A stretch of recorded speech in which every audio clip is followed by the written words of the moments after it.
Mais comment les hommes arriveront-ils à se rencontrer sous des rapports qui se composent et à former ainsi une association raisonnable? Si l'homme convient avec l'homme, c'est seulement en tant qu'on le suppose déjà raisonnable. Tant qu'ils vivent au hasard des rencontres, tant qu'ils sont affectés de passions fortuites, les hommes sont diversement entraînés et précisément n'ont aucune chance de se rencontrer sous des rapports qui conviennent. Ils sont contraires les uns aux autres. Il est vrai que nous échappons à la contradiction dans la mesure où nous invoquons une très lente expérience, une très lente formation empirique. Mais nous tombons aussitôt dans une autre difficulté. D'une part, le poids des rencontres présentes est toujours là, qui risque d'annihiler l'effort de la raison. Et surtout, cet effort, au mieux, n'aboutira qu'à la fin de la vie. Or, il faut bien vivre jusque-là. Voilà pourquoi la raison ne serait rien et ne conquérait jamais sa propre puissance si elle ne trouvait une aide dans une puissance d'un autre genre qui se joint à elle, qui en prépare et en accompagne la formation. Cette puissance d'un autre genre est celle de l'État ou de la cité. En effet, la cité n'est nullement une association raisonnable. Elle s'en distingue de trois façons. 1. Le mobile de sa formation n'est pas une affection de la raison, c'est-à-dire une affection produite en nous par un autre homme, sous un rapport qui se compose parfaitement avec le nôtre. Le mobile en est la crainte ou l'angoisse de l'état de nature, l'espoir d'un plus grand bien. 2. Le tout comme idéal de la raison est constitué par des rapports qui se composent directement et naturellement par des puissances ou des droits qui s'additionnent naturellement. Il n'en est pas ainsi de la cité. Les hommes n'étant pas raisonnables, il faut que chacun renonce à son droit naturel. Seule cette aliénation rend possible la formation d'un tout qui bénéficie lui-même de la somme de ses droits. Tel est le pacte ou le contrat civil. Quel que soit le régime d'une société, la délégation contractuelle, suivant Spinoza, a fait toujours non pas au bénéfice d'un tiers, comme chez Hobbes, mais au bénéfice du tout, c'est-à-dire de la totalité des contractants. Madame Française a raison de dire en ce sens que Spinoza annonce Rousseau, bien qu'elle minimise l'originalité de Rousseau dans la manière de concevoir la formation de ce tout. Mais il est vrai que le contrat transfère la puissance à l'ensemble de la cité. Les conditions de cette opération, sa différence avec une opération de la raison pure, exige la présence d'un second moment par lequel l'ensemble de la cité à son tour transfère sa puissance à un roi, à une assemblée aristocratique ou démocratique. Est-ce un second contrat réellement distinct du premier ? Spinoza en effet dit que les Hébreux formèrent un tout politique en transférant leur puissance à Dieu, puis transfèrent la puissance du tout à Moïse, pris comme interprète de Dieu. Ou bien le premier contrat n'existe-t-il qu'abstraitement comme fondement du second ?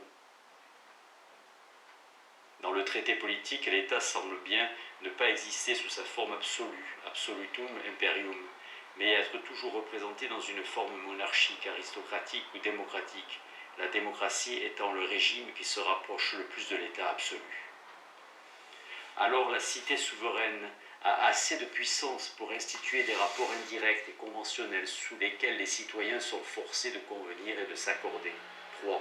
La raison est au principe d'une distinction éthique entre ceux qui vivent sous sa conduite et ceux qui restent sous la conduite du sentiment, ceux qui se libèrent et ceux qui restent esclaves. Mais l'état civil distingue seulement les justes et les injustes suivant l'obéissance à ses lois. Ayant renoncé à leur droit de juger, ce qui est bon et mauvais, les citoyens s'en remettent à l'État, qui récompense et qui châtie. Péché, obéissance, justice, injustice sont des catégories proprement sociales. L'opposition morale elle-même a pour principe et pour milieu la société. Pourtant, entre la cité et l'idéal de la raison, une grande ressemblance existe. Chez Spinoza comme chez Hobbes, le souverain se définit par son droit naturel, et égal à sa puissance, c'est-à-dire égal à tous les droits dont les contractants se sont dessaisis. Mais ce souverain n'est pas comme chez Hobbes, un tiers au bénéfice duquel ne ferait le contrat des particuliers. Ce ferait le contrat des particuliers. Le souverain est le tout. Le contrat se fait entre individus, mais qui transfèrent leurs droits au tout qu'ils forment en contractant. C'est pourquoi la cité est décrite par Spinoza comme une personne collective, corps commun et âme commune, masse conduite en quelque sorte par une même pensée. Que son procédé de formation soit très différent de celui de la raison, qu'il soit pré-rationnel, n'empêche pas que la cité limite et ne prépare la raison. En effet, il n'y a pas et il ne peut pas y avoir de totalité irrationnelle, contraire à la raison. Sans doute le souverain est-il en droit de commander tout ce qu'il veut autant qu'il a de puissance. Il est seul juge des lois qu'il institue et ne peut ni pécher ni désobéir. Mais précisément parce qu'il est un tout, il ne peut se conserver comme tel que dans la mesure où il tend au but, que la saine raison enseigne à tous les hommes d'atteindre. Le tout ne peut se conserver que s'il tend à quelque chose ayant au moins l'apparence de la raison.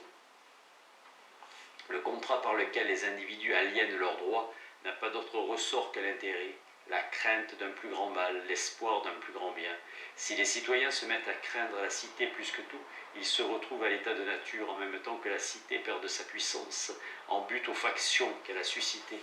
C'est donc sa propre nature qui détermine la cité à viser autant que possible l'idéal de la raison, à s'efforcer de conformer à la raison l'ensemble de ses lois. Et la cité conviendra d'autant plus avec la raison qu'elle produira moins de passions tristes chez les citoyens, crainte ou même espoir, s'appuyant plutôt sur des affections joyeuses. Le mobile de formation de la cité est toujours la crainte et l'espoir, crainte d'un plus grand mal, espoir d'un plus grand bien. Mais ce sont des passions essentiellement tristes. La cité, une fois établie, doit susciter l'amour de la liberté, plutôt que la crainte des châtiments, ou même l'espoir des récompenses. C'est aux esclaves, non pas aux hommes libres, qu'on donne des prix de vertu. Tout cela doit se comprendre de la bonne cité, car il en est de la cité comme de l'individu. Beaucoup de causes interviennent parfois insensibles qui en pervertissent la nature et en provoquent la ruine. Mais du point de vue de la bonne cité, deux autres arguments s'ajoutent aux précédents. D'abord, que signifie pour le citoyen renoncer à son droit naturel? Non pas évidemment renoncer à persévérer dans l'être, mais renoncer à se déterminer d'après des affections personnelles quelconques. Abandonnant son droit de juger personnellement ce qui est bon et mauvais, le citoyen s'engage donc à recevoir des affections communes et collectives. Mais en fonction de ces affections, il continue personnellement à persévérer dans son être, à faire tout ce qui est en son pouvoir pour conserver son existence et veiller à ses intérêts. C'est en ce sens que Spinoza peut dire que chacun renonce à son droit naturel suivant la règle de la cité et pourtant conserve entièrement ce droit naturel dans l'état civil. Spinoza dit que sa théorie politique a pour caractéristique de maintenir le droit naturel dans l'état civil lui-même. Cette déclaration s'interprète différemment dans les deux cas. Tantôt, c'est le souverain qui se définit par son droit naturel, ce droit étant égal à la somme des droits auxquels les sujets renoncent. Tantôt, ce sont ces sujets qui conservent leur droit naturel à persévérer dans l'être, bien que ce droit soit maintenant déterminé par des affections communes. D'autre part, les affections de la raison ne relèvent pas de la cité. La puissance de connaître, de penser et d'exprimer sa pensée reste un droit naturel inaliénable que la cité ne peut pas compromettre sans rétablir entre elle et ses sujets des rapports de simple violence. L'âme, dans la mesure où elle use de la raison, ne relève pas du souverain mais d'elle-même. La bonne cité tantôt tient lieu de raison à ceux qui n'en ont pas, tantôt prépare, préfigure et imite à sa manière l'œuvre de la raison. C'est elle qui rend possible la formation de la raison même. On ne considérera pas comme preuve d'un optimisme exagéré les deux propositions de Spinoza. Finalement et malgré tout, la cité est le meilleur milieu où l'homme puisse devenir raisonnable, et aussi le meilleur milieu où l'homme raisonnable puisse vivre. Dans une vision éthique du monde, il est toujours question de pouvoir et de puissance, et il n'est pas question d'autre chose. La loi est identique au droit. Les vraies lois naturelles sont les normes du pouvoir, non pas des règles de devoir. C'est pourquoi la loi morale qui prétend interdire et commander implique une sorte de mystification. Moins nous comprenons les lois de la nature, c'est-à-dire les normes de vie, plus nous les interprétons comme des ordres et des défenses, au point que le philosophe doit hésiter à se servir du mot loi, tant ce mot garde un arrière-goût moral. Il vaut mieux parler de vérité éternelle. En vérité, les lois morales ou les devoirs sont purement civils, sociaux. Seule la société ordonne et défend, menace et fait espérer, récompense et châtie. Sans doute la raison comprend-elle pour son compte une pietas et une religio. Sans doute y a-t-il des préceptes, des règles ou des commandements de la raison, mais la liste de ces commandements suffit à montrer qu'il ne s'agit pas de devoirs, mais de normes de vie concernant la force de l'âme et sa puissance d'agir. Sans doute aussi peut-il arriver que ces normes coïncident avec des lois de la morale ordinaire, mais d'une part ces coïncidences ne sont pas nombreuses. D'autre part, quand la raison recommande ou dénonce quelque chose d'analogue à ce que la morale commande ou interdit, c'est toujours pour des raisons très différentes de celles de la morale. Par exemple, la raison dénonce la haine et tout ce qui s'y rapporte, Mais c'est uniquement parce que la haine ne se sépare pas de la tristesse qu'elle enveloppe. L'espoir, la pitié, l'humilité, le repentir ne sont pas moins dénoncés puisqu'ils enveloppent aussi de la tristesse. L'éthique juge des sentiments, des conduites et des intentions en les rapportant non pas à des valeurs transcendantes mais à des modes d'existence qu'ils supposent ou impliquent. Il y a des choses qu'on peut faire ou même dire, croire, éprouver, penser qu'à condition d'être faible, esclave, impuissant, d'autres choses qu'on ne peut faire, éprouver, etc., qu'à condition d'être libre ou fort. Une méthode d'explication des modes d'existence immanents remplace ainsi le recours aux valeurs transcendantes. De toute manière, la question est: tel sentiment, par exemple, augmente-t-il ou non notre puissance d'agir? Nous aide-t-il à acquérir la possession formelle de cette puissance? Aller jusqu'au bout de ce qu'on peut est la tâche proprement éthique. C'est par là que l'éthique prend modèle sur le corps, car tout corps étend sa puissance aussi loin qu'il le peut. En un sens, tout être, à chaque moment, va jusqu'au bout de ce qu'il peut. Ce qu'il peut, c'est son pouvoir d'être affecté qu'il se trouve nécessairement et constamment rempli par la relation de cet être avec les autres. Mais en un autre sens, notre pouvoir d'être affecté peut être rempli de telle façon que nous soyons séparés de notre puissance d'agir et que celle-ci ne cesse de diminuer. En ce second sens, il arrive que nous vivions séparés de ce que nous pouvons.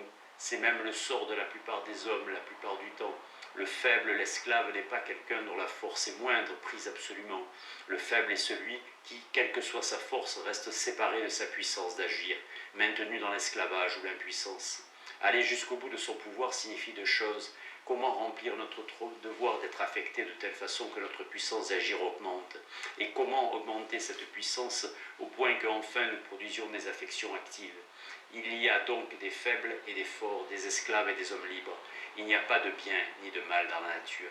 Il n'y a pas d'opposition morale, mais il y a une différence éthique. Cette différence est celle des modes d'existence immanents enveloppés dans ce que nous éprouvons, faisons, pensons.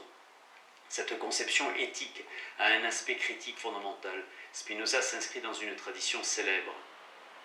La tâche pratique du philosophe consiste à dénoncer tous les mythes, toutes les mystifications, toutes les superstitions, quelle qu'en soit l'origine. Cette tradition, croyons-nous, ne se sépare pas du naturalisme comme philosophie. La superstition, c'est tout ce qui nous maintient séparés de notre puissance d'agir et ne cesse de diminuer celle-ci. Aussi la source de la superstition est-elle l'enchaînement des passions tristes, la crainte, l'espoir qui s'enchaîne à la crainte, l'angoisse qui nous livre aux fantômes. L'analyse que Spinoza fait de la superstition est très proche de celle de Lucrèce. La superstition se définit essentiellement par un mélange d'avidité et d'angoisse, et la cause de la superstition n'est pas une idée de Dieu confuse, mais la crainte, les passions tristes et leur enchaînement. Comme Lucrèce, Spinoza sait qu'il n'y a pas de mythe ou de superstition joyeuse. Comme Lucrèce, il dresse l'image d'une nature positive contre l'incertitude des dieux. Ce qui s'oppose à la nature n'est pas la culture, ni l'état de raison, ni même l'état civil, mais seulement la superstition qui menace toutes les entreprises de l'homme. Comme Lucrèce, encore Spinoza assigne aux philosophes la tâche de dénoncer tout ce qui est tristesse, tout ce qui vit dans la tristesse, tous ceux qui ont besoin de la tristesse pour asseoir leur pouvoir. Le grand secret du régime monarchique et son intérêt vital consiste à tromper les hommes en travestissant du nom de religion la crainte dont on veut les tenir en bride, de sorte qu'ils combattent pour leur servitude comme s'il s'agissait de leur salut. La dévalorisation des passions tristes, la dénonciation de ceux qui les cultivent et qui s'en servent forment l'objet pratique de la philosophie. Peu de thèmes dans l'éthique apparaissent aussi constamment que celui-ci. Tout ce qui est triste est mauvais et nous rend esclaves. Tout ce qui enveloppe la tristesse exprime le tyran. Aucune puissance divine, nul autre qu'un envieux ne prend plaisir à mon impuissance et à mon désagrément, ne nous tient pour vertu les larmes, les sanglots, la crainte et autres manifestations de ce genre qui sont des signes d'une âme impuissante. Mais au contraire, d'autant nous sommes affectés d'une plus grande joie, d'autant nous passons à une perfection plus grande, c'est-à-dire d'autant plus il était nécessaire que nous participions de la nature divine. Celui qui sait bien que toutes choses suivent de la nécessité de la nature divine et se font selon les lois et les règles éternelles de la nature, celui-là certes ne trouvera rien qui soit digne de haine, de risée ou de mépris. Et il n'aura pitié de qui que ce soit, mais autant que le permet la vertu humaine, il s'efforcera d'agir bien, comme on dit, et de se réjouir. Les superstitieux qui savent reprocher les vices plutôt qu'enseigner les vertus, et qui s'appliquent non à conduire les hommes par la raison, mais à les contenir par la crainte, de façon qu'ils fuient le mal plutôt qu'ils n'aiment les vertus, ne tendent à rien d'autre qu'à rendre les hommes aussi malheureux qu'eux-mêmes. Aussi n'est-il pas étonnant que la plupart du temps ils soient importuns et odieux aux hommes.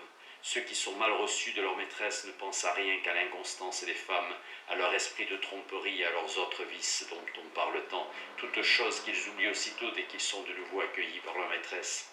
C'est pourquoi celui qui s'applique à régler ses sentiments et ses appétits d'après le seul amour de la liberté s'efforcera autant qu'il peut de connaître les vertus et leurs causes et de remplir son âme du contentement qui naît de leur connaissance vraie. Mais pas du tout de considérer les vices des hommes, de ravaler les hommes et de se réjouir d'une fausse apparence de liberté. L'homme libre ne pense à aucune chose moins qu'à la mort, et sa sagesse est une méditation, non de la mort, mais de la vie. À travers les scolies du livre 4, on voit Spinoza former une conception proprement éthique de l'homme, fondée sur la joie et les passions joyeuses. Il oppose à une conception superstitieuse ou satirique qui se fonde seulement sur des passions tristes. La plupart, au lieu d'une éthique, ont écrit une satire. Plus profondément, Spinoza dénonce les puissances oppressives qui ne peuvent régner qu'en inspirant à l'homme des passions tristes dont elles profitent, ceux qui ne savent que briser les âmes des hommes. Sans doute certaines passions tristes ont-elles une utilité sociale, ainsi la crainte, l'espoir, l'humilité, même le repentir. Mais c'est dans la mesure où nous ne vivons pas sous la conduite de la raison. Reste que toute passion est mauvaise par elle-même, en tant qu'elle enveloppe de la tristesse. Même l'espoir, même la sécurité, une cité d'autant meilleure qu'elle s'appuie davantage sur des affections joyeuses. L'amour de la liberté doit l'emporter sur l'espoir, la crainte et la sécurité. Le seul commandement de la raison, la seule exigence de la pietas et de la religio est d'enchaîner le maximum de joie passive avec un maximum de joie active, car seule la joie est une affection passive qui augmente notre puissance d'agir, et seule la joie peut être une affection active. L'esclave se reconnaît à ses passions tristes et l'homme libre à ses joies passives et actives. Le sens de la joie apparaît comme le sens proprement éthique, il est à la pratique ce que l'affirmation elle-même est à la spéculation. Le naturalisme de Spinoza se définit par l'affirmation spéculative dans la théorie de la substance, par la joie pratique dans la conception des modes. Philosophie de l'affirmation pure, l'éthique est aussi philosophie de la joie qui correspond à cette affirmation. Chapitre 17. Les notions communes. Le spinozisme n'est nullement une philosophie qui s'estend à Dieu ni qui trouve dans l'idée de Dieu son point de départ naturel. Au contraire, les conditions sous lesquelles nous avons des idées semblent nous condamner à n'avoir que des idées inadéquates. Les conditions sous lesquelles nous sommes affectés semblent nous condamner à n'éprouver que des affections passives. Les affections qui remplissent naturellement notre pouvoir d'être affectés sont des passions qui le réduisent au minimum, qui nous séparent de notre essence, de notre puissance d'agir. Dans cette évaluation pessimiste de l'existence, un premier espoir apparaît pourtant. La distinction radicale de l'action et de la passion ne doit pas nous faire négliger une distinction préalable entre deux sortes de passions. Sans doute, toute passion nous maintient-elle séparés de notre puissance d'agir, mais plus ou moins. Tant que nous sommes affectés de passion, nous n'avons pas la possession formelle de notre puissance d'agir. Mais les passions joyeuses nous rapprochent de cette puissance, c'est-à-dire l'augmentent ou l'aident. Les passions tristes nous en éloignent, c'est-à-dire la diminuent ou l'empêchent. La première question de l'éthique est donc, que faire pour être affecté d'un maximum de passions joyeuses? La nature ne nous favorise pas à cet égard, mais nous devons compter sur l'effort de la raison, effort empirique et très lent, qui trouve dans la cité les conditions qui le rendent possible. La raison dans le principe de sa genèse, ou sous son premier aspect, est l'effort d'organiser les rencontres de telle manière que nous soyons affectés d'un maximum de passions joyeuses. En effet, les passions joyeuses augmentent notre puissance d'agir. La raison est puissance de comprendre, puissance d'agir propre à l'âme. Les passions joyeuses conviennent donc avec la raison, nous conduisent à comprendre ou nous déterminent à devenir raisonnables. Dans la mesure où la joie est bonne, elle convient avec la raison, car elle consiste en ce que la puissance d'agir de l'homme est augmentée ou aidée. Mais il ne suffit pas que notre puissance d'agir augmente, elle pourrait augmenter indéfiniment. Les passions joyeuses pourraient s'enchaîner avec les passions joyeuses indéfiniment. Nous n'aurions pas encore la possession formelle de notre puissance d'agir. Une sommation de passions ne fait pas une action. Il ne suffit donc pas que des passions joyeuses s'accumulent. Il faut qu'à la faveur de cette accumulation, nous trouvions le moyen de conquérir notre puissance d'agir pour éprouver enfin des affections actives dont nous serons la cause. La deuxième question de l'éthique sera donc: que faire pour produire en soi des affections actives ? 1. Des affections actives, si elles existent, sont nécessairement des affections de joie. Il n'y a pas de tristesse active, puisque toute tristesse est diminution de notre puissance d'agir. Seule la joie peut être active. En effet, si notre puissance d'agir augmente au point que nous en ayons la possession formelle, des affections s'ensuivent qui sont nécessairement des joies actives. 2. La joie active est un autre sentiment que la joie passive. Et pourtant, Spinoza suggère que dans les deux, la distinction n'est que de raison. Le sentiment actif et le sentiment passif se distinguent comme l'idée adéquate et l'idée inadéquate. Mais entre une idée inadéquate et une idée adéquate d'affection, la distinction est seulement de raison. C'est que les deux sentiments se distinguent seulement par la cause. La joie passive est produite par un objet qui convient avec nous, dont la puissance augmente notre puissance d'agir, mais dont nous n'avons pas encore une idée adéquate. La joie active est produite par nous-mêmes, elle découle de notre propre puissance d'agir. Elle suit d'une idée adéquate en nous. 3. Dans la mesure où les joies passives augmentent notre puissance d'agir, elles conviennent avec la raison. Mais la raison étant la puissance d'agir de l'âme, les joies supposées actives naissent de la raison. Quand Spinoza suggère que ce qui convient avec la raison peut aussi en être, il veut dire que toute joie passive peut donner lieu à une joie active qui s'en distingue seulement par la cause. Supposons deux corps qui conviennent entièrement, c'est-à-dire qui composent tout leur rapport. Ils sont comme les parties d'un tout. Le tout exerce une fonction générale par rapport à ses parties ont une propriété commune par rapport au tout. Deux corps qui conviennent entièrement ont donc une identité de structure. Parce qu'ils composent tout leur rapport, ils ont une analogie, similitude ou communauté de composition.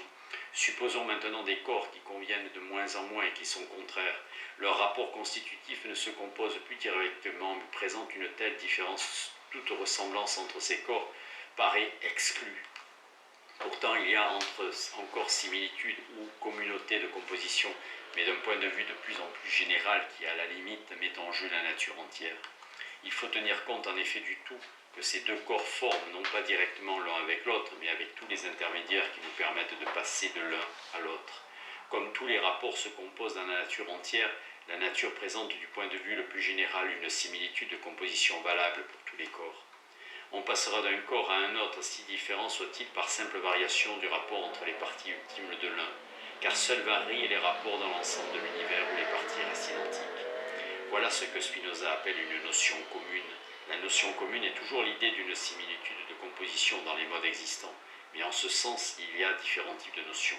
Spinoza dit que les notions communes sont plus ou moins utiles, plus ou moins faciles à former, et aussi plus ou moins universelles, c'est-à-dire qu'elles s'organisent suivant des points de vue plus ou moins généraux. En fait, on distinguera deux grandes espèces de notions communes. Les moins universelles, mais aussi les plus utiles, sont celles qui représentent une similitude de composition entre corps qui conviennent directement et de leur propre point de vue. Par exemple, une notion commune représente ce qui est commun à un corps humain et à certains corps extérieurs. Ces notions nous font donc comprendre les convenances entre modes. Elles n'en restent pas une perception externe des convenances observées fortuitement, mais trouvent dans la similitude de la composition une raison interne et nécessaire de la convenance des corps. À l'autre pôle, les notions communes les plus universelles représentent une similitude ou communauté de composition, mais entre corps qui conviennent d'un point de vue très général et non pas de leur propre point de vue. Elles représentent donc ce qui est commun à toute chose, par exemple l'étendue, le mouvement et le repos, c'est-à-dire l'universelle similitude dans les rapports qui se composent à l'infini du point de vue de la nature entière. Ces notions ont encore leur utilité car elles nous font comprendre les disconvenances elles-mêmes et nous en donnent une raison interne et nécessaire. Elles nous permettent en effet de déterminer le point de vue à partir duquel cesse la convenance la plus générale entre deux corps. Elles montrent comment et pourquoi la contrariété apparaît quand nous nous plaçons du point de vue moins universel de ces deux corps eux-mêmes. Nous pouvons par une expérience de pensée faire varier un rapport jusqu'au point où le corps correspondant revêt en quelque sorte une nature contraire à la sienne. Nous pouvons par là comprendre la nature des disconvenances entre corps dont les rapports sont tels ou tels.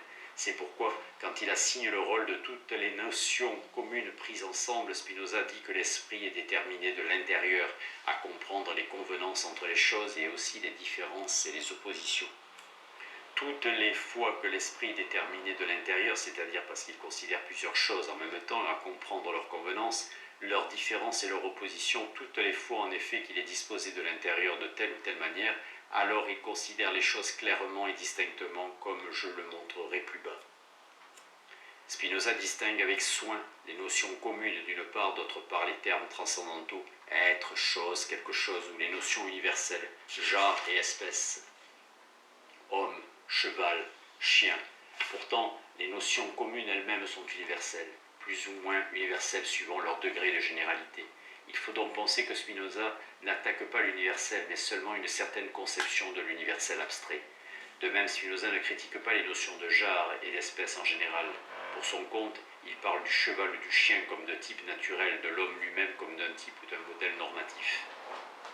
Là encore, il faut penser que Spinoza s'attaque seulement à une certaine détermination abstraite des genres et des espèces. En effet, une idée abstraite a deux aspects qui témoignent de son insuffisance. D'abord, elle ne retient entre les choses que des différences sensibles et grossières. Nous choisissons un caractère sensible, facile à imaginer. Nous distinguons les objets qui le possèdent et ceux qui ne le possèdent pas. Nous identifions tous ceux qui le possèdent. Quant aux petites différences, nous les négligeons précisément parce que les objets se confondent dès que leur nombre dépasse la capacité de notre imagination. D'autre part, le caractère différentiel sensible est par nature extrêmement variable. Il est fortuit, dépendant de la manière dont les objets affectent chacun de nous au hasard des rencontres. Ceux qui ont plus souvent considéré avec admiration la stature des hommes entendront sous le nom d'homme un animal de stature droite, tandis que ceux qui ont accoutumé de considérer autre chose se formeront des hommes d'une autre image commune. Par exemple, l'homme est un animal capable de rire, un animal à deux pieds sans plume, un animal raisonnable. Et le caractère retenu ne varie pas seulement avec chaque individu, mais aussi suivant les objets qui affectent un même individu. Certains objets seront définis par leur forme sensible, d'autres par leur usage ou leur fonction supposée, par leur manière d'être, etc. De toute façon, l'idée abstraite est profondément inadéquate. C'est une image qui ne s'explique pas par notre puissance de pensée, mais au contraire enveloppe notre impuissance, et qui n'exprime pas la nature des choses, mais indique plutôt l'état variable de notre constitution.